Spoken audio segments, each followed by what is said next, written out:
I want to welcome our video audience. It's good to have you with us. My name is Sherwin. I'm the pastor here. And as always, we have two services, one at 9 and one at 11.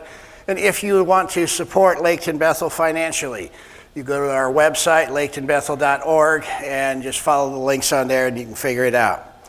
So today is Easter. It's time to live again.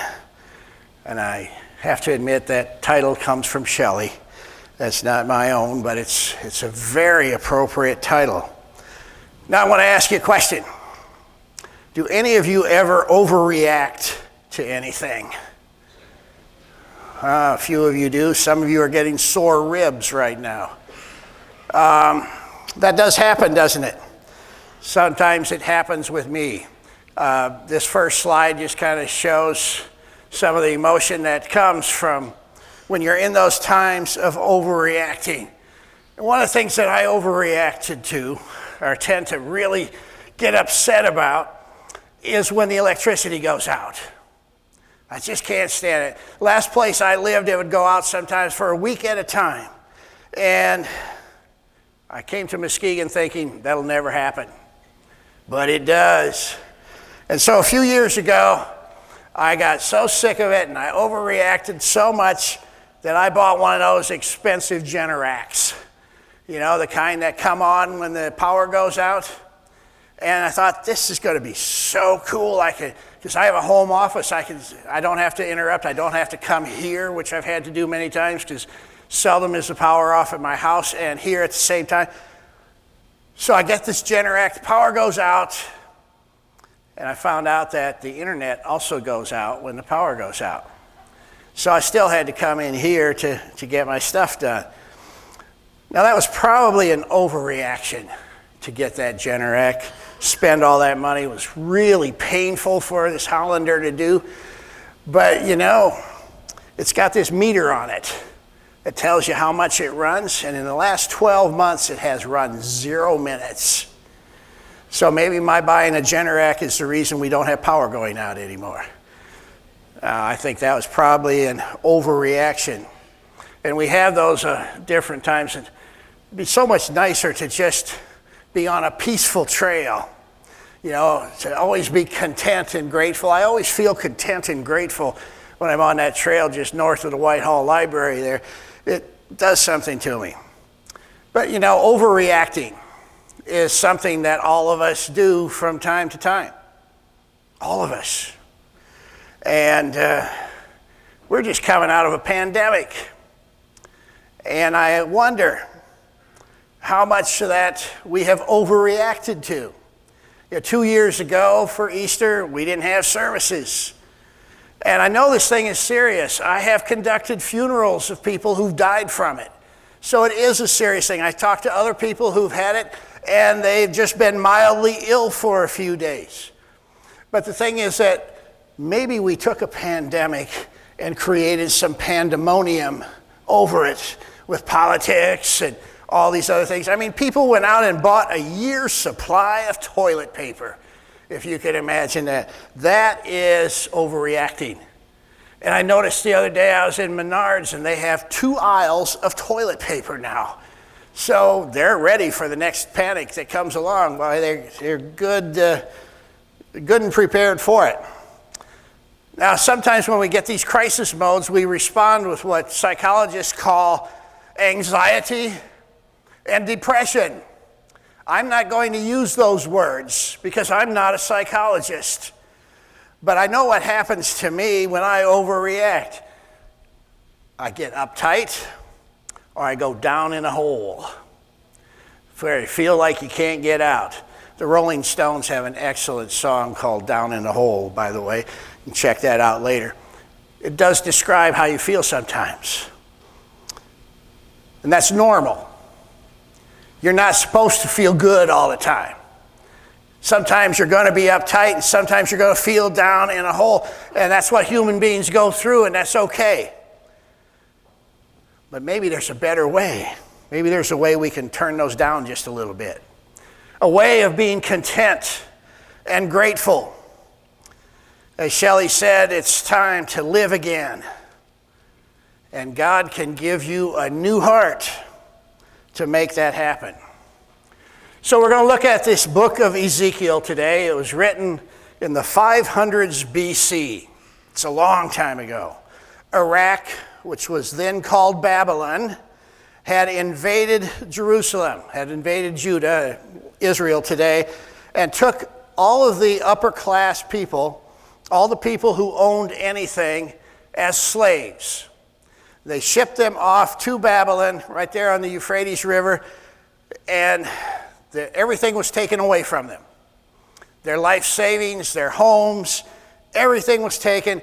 Their children were made into slaves, and their grandchildren were made into slaves. It was not a good time. You can bet that those folks knew what it was like to be down in the hole. They had to have felt that. And you can bet that those folks knew what it was like to be uptight, thinking about the future or their lack of a future. Now, this fellow named Ezekiel was a pastor in that captivity. And he and his wife lived on the banks of the Euphrates River there in Babylon. And he is credited with having somebody write this book for him. And it was really an interesting time. If you look at the book of Ezekiel in the Old Testament, there's lots of stuff to wade through, but there are some real jewels in there. We're going to look at those today. This one is my favorite verse in all of Ezekiel, where God is talking and he says, I will take out your stony, stubborn heart and give you a tender, responsive heart. He's going to give you a new heart.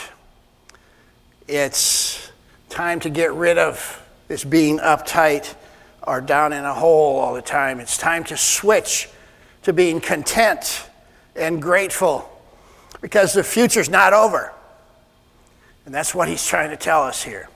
Now, the next chapter, Ezekiel sees a vision. We're going to read this whole chapter because it's really powerful. It's about dry bones coming to life. Now, how does these vision things work? I had an Old Testament professor one time said that Ezekiel must have found some strange mushrooms growing on the banks of the Euphrates River, and that's why he had this vision.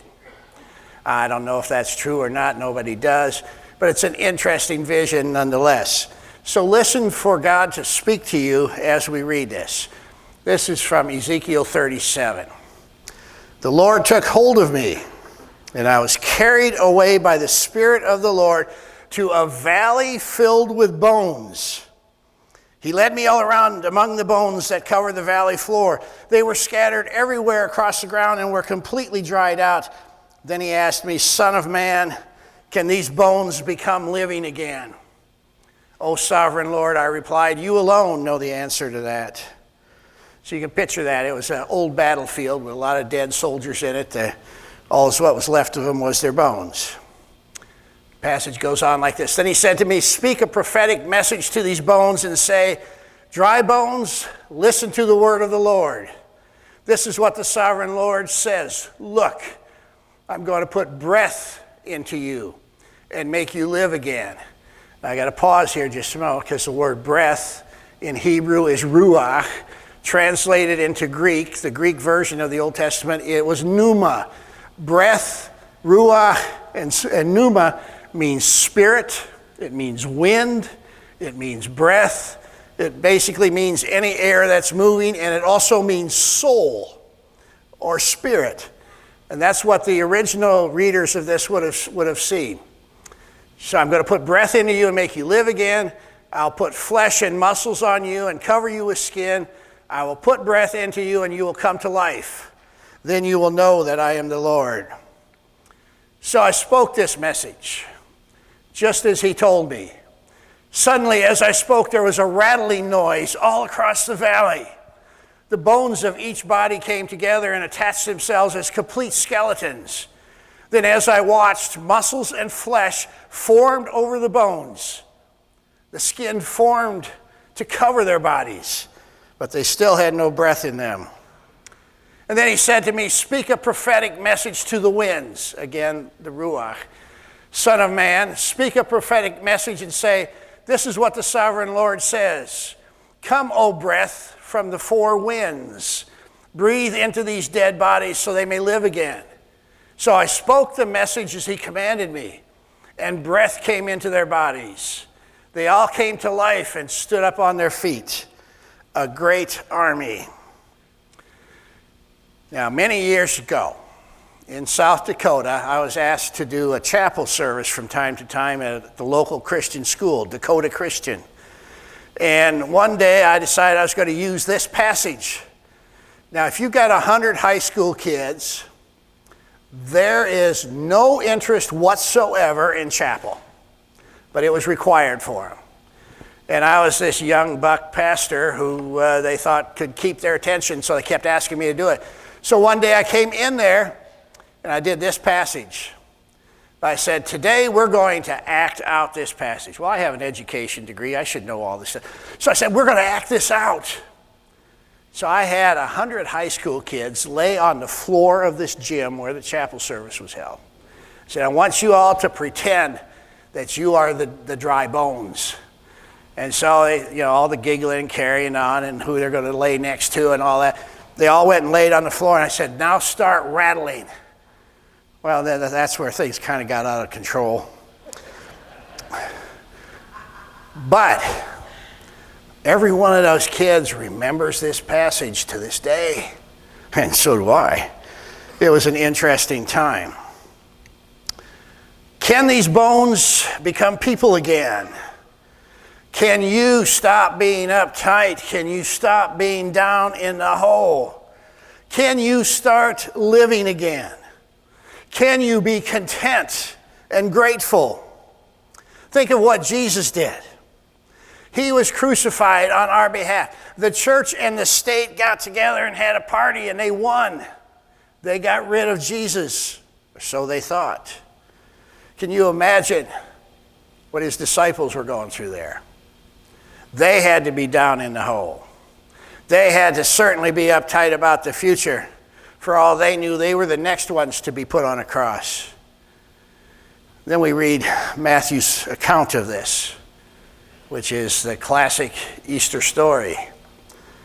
It goes like this. Early on Sunday morning, as the new day was dawning, Mary Magdalene and the other Mary went out to visit the tomb.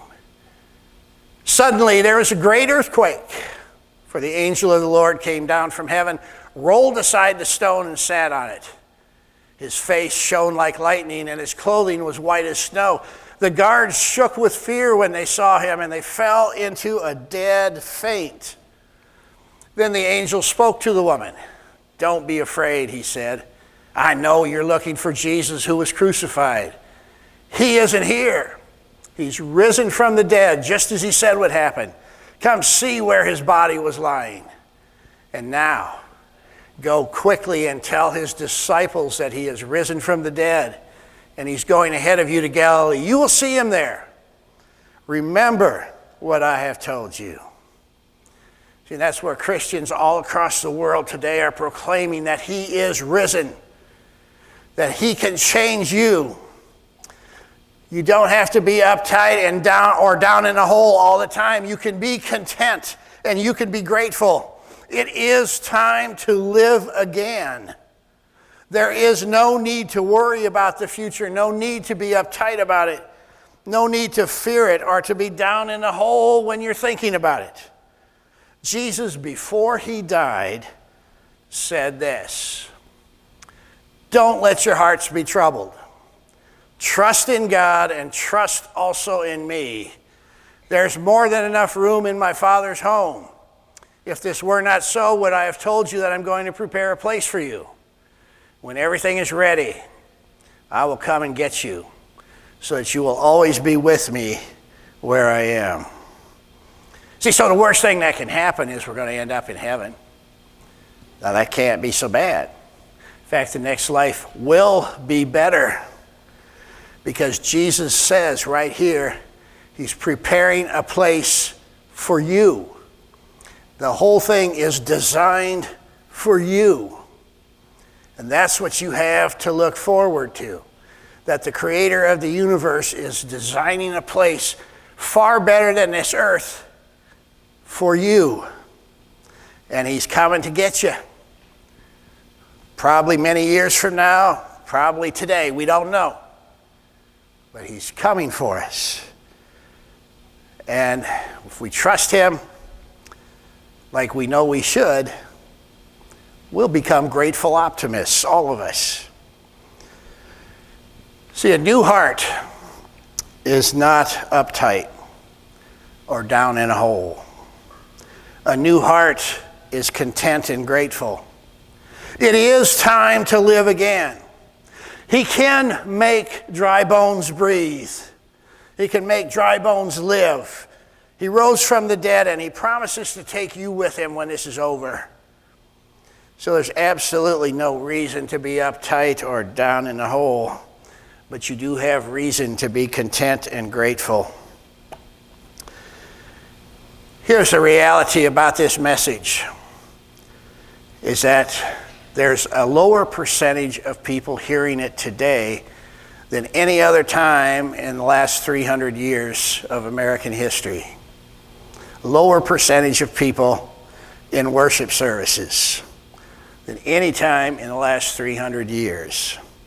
The message of Jesus is not getting out. The message that will give contentment and gratitude is largely unheard.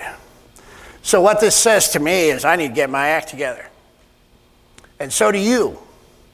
I need to stop being uptight and down in a hole, but instead be content and grateful. Because when we do this, we can help someone else find this peace too. And it is time to live again. Let me pray for you.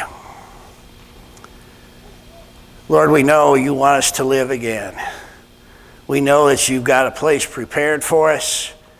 We know that you're doing all this for us. So help us to trust you, to walk across that line of faith and come into trusting you once again so that we can live again. Live with the great hope, the great optimism for what you have for us in the future.